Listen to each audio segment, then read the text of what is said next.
নমস্কার বন্ধুরা, শুভ বিকেল। আশা করছি সবাই ভালো আছেন, আমিও ভালো আছি। আপনাদের সাথে একটু গল্প করতে এলাম।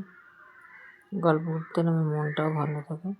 তার সঙ্গে একটা ছোট্ট ভিডিও নিয়ে এলাম। আজকে আমাদের এখানে খুব বর্ষা হচ্ছে, ঠান্ডা ঠান্ডা আবহাওয়া, তাই ভাবলাম একটু খিচুড়ি করি। এই খিচুড়ির ভিডিওটা আপনাদের সঙ্গে শেয়ার করতে এলাম।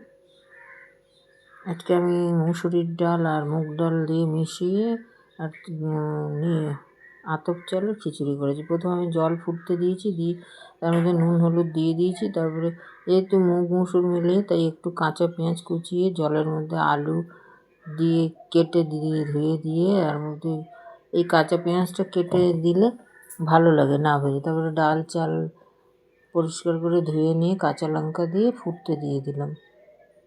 সেদ্ধ হয়ে গেলে যখন ঢেকে রাখলাম, তারপরে কড়াইয়ে সর্ষের তেল দিয়ে তার মধ্যে আমি পাঁচফোড়ন, মুসুর ডাল পেঁয়াজের যখন খিচুড়ি তখন পাঁচফোড়ন দিলে বেশি ভালো লাগে। পাঁচফোড়ন শুকনো লঙ্কা ফোড়ন দিলাম। দেওয়ার পর যখন ফোড়নটা ফুটে গেল, তখন তার মধ্যে একটু আদা ভেজে দিলাম।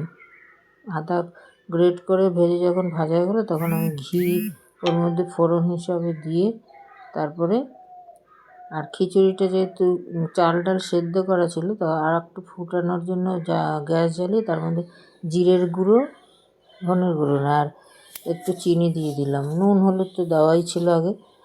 তারপরে আমি এই ফোড়নটা ঘি দিয়ে ফোড়নটা দিয়ে এবার আমি ভালো করে নাড়িয়ে ঢেকে রেখে দিলাম। পরে গরম গরম পরিবেশন করলাম। আপনারাও করে খেয়ে